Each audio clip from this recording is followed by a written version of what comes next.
दोस्तों 3 अक्टूबर 1911 के दिन बुल्गारिया में एक ऐसी बच्ची का जन्म हुआ जो जन्म से अंधी पैदा हुई थी और उसे देखते ही देखते उसके माँ बाप परेशान हो गए कि आखिर ये बच्ची अपनी ज़िंदगी में कैसे बिताएगी। लेकिन कुछ सालों बाद उसने जब होश संभाला तो उसे भविष्य दिखने लगा, वो भी इतना सटीक कि बड़े बड़े ज्योतिष भी हैरान रह गए। और एक के बाद एक जब उसके काफ़ी सारी भविष्यवाणियाँ सच होने लगी तो उसकी पॉपुलैरिटी और भी ज़्यादा बढ़ गई और लोग उन्हें बाबा वांगा के रूप में जानने लगे।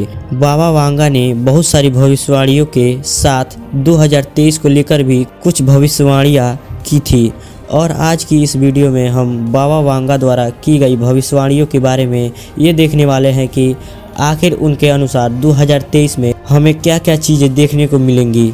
दोस्तों अगर आप चैनल पर नए हैं तो चैनल को सब्सक्राइब जरूर से कर लीजिएगा। तो दोस्तों चलिए जानते हैं 2023 की भविष्यवाणियों को।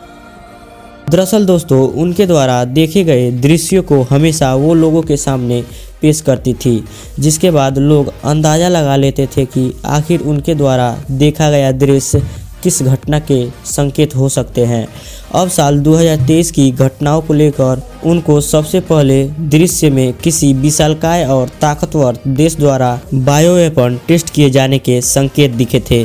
बायो वेपन बेसिकली एक ऐसा वेपन होता है जिसमें किसी मिसाइल के अंदर बारूद नहीं बल्कि एक तरह का इन्फेक्शन या वायरस रिहायशी इलाकों में फैला दिया जाता है, जिससे ग्रसित एरिया में बीमारी फैल जाती है और फिर लोग न केवल एक के बाद एक मरने लगते हैं बल्कि इससे पीड़ित देश की अर्थव्यवस्था पर भी बहुत बड़ा असर पड़ता है, जिस वजह से कई बार बायो वेपन्स को न्यूक्लियर बम से भी ज़्यादा खतरनाक माना जाता है।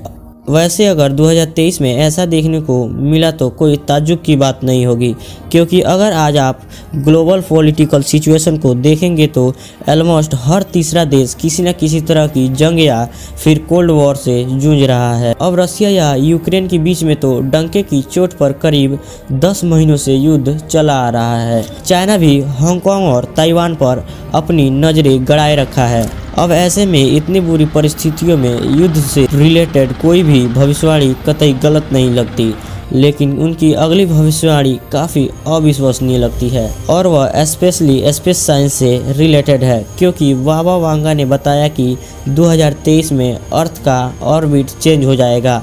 जी हाँ, ये सुनने के बाद बहुत से लोग हैरान रह गए होंगे और हो भी क्यों ना, क्योंकि सूर्य जितनी ताकत से अर्थ को अपनी ऑर्बिट में बांध कर रखता है उस फोर्स को बड़े से बड़े एस्ट्रॉयड भी नहीं कम कर पाए।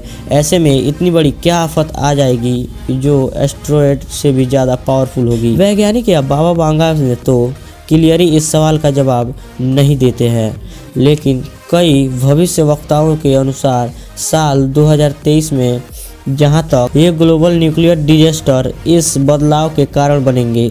अब दोस्तों अगली भविष्यवाणी आपके लिए शायद खुशखबरी होगी, क्योंकि बाबा वांगा ने अपने विजन में एक ऐसा सोलर फ्लेयर देखा था जिसकी power billions of nuclear bomb के बराबर इंडिकेट किया गया था।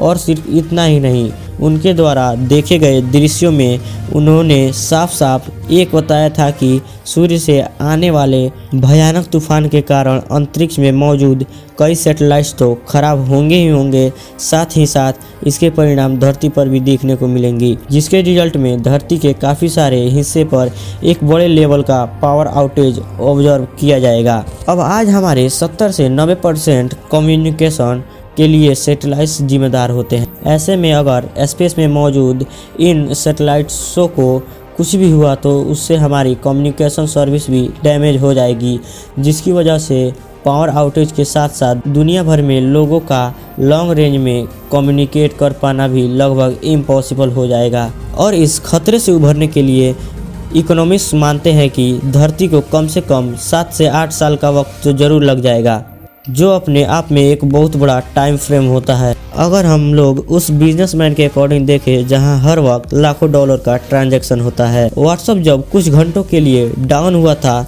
तभी मार्क जकरबर्ग को हजारों करोड़ डॉलर भुगतान करना पड़ा था।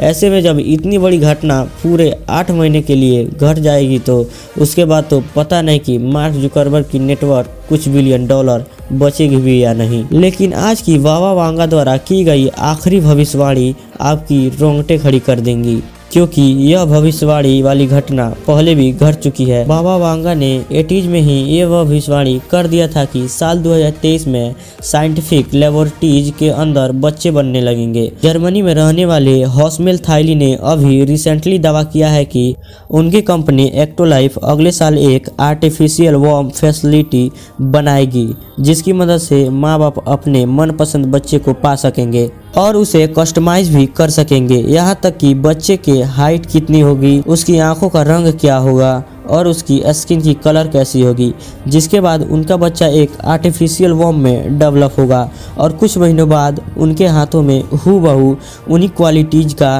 बेबी होगा जो उन्हें चाहिए था। वेल, अगर मुझसे पूछा जाए तो मैं इसे शायद मानवता के सबसे बेस्ट इन्वेंशन के रूप में ट्रीट करूँगा, क्योंकि खुद सोचकर देखें कि हम जीवन में क्या क्या सीख रहे हैं, हमारी हॉबीज़ क्या है, हम जिंदगी में आगे क्या करेंगे। ये चीज़ें हमें खास बनाती है, एक इंसान बनाती है।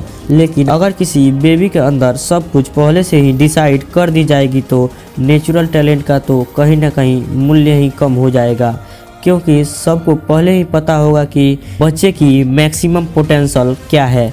सर अल्बर्ट आइंस्टाइन को डायस्लेक्सिया था, फिर भी वो एक जीनियस निकल कर आए। यहाँ तक कि किसी भी व्यक्ति में कोई ना कोई कमजोरी जरूर होती है, जिसके एक्सचेंज में उसे गिफ्ट में मिलता है। लेकिन अगर अल्बर्ट आइंस्टाइन को डायस्लेक्सिया न होता तो शायद वो भी नॉर्मल बच्चे की तरह ही जीते। लेकिन इस तरह से किसी के भी IQ को प्रीडिटरमाइन कर देना कहीं ना कहीं हमारे लिए लिमिटेशन बनाकर रख देंगी। आर्टिफिशियल वॉर्म वाले टेक्नोलॉजी को लेकर आपकी क्या राय है, और आपको इन भविष्यवाणियों में से किसके सबसे ज़्यादा सच होने के चांसेस लगते हैं, नीचे कमेंट करके जरूर बताइएगा। तब तक के लिए जय हिंद।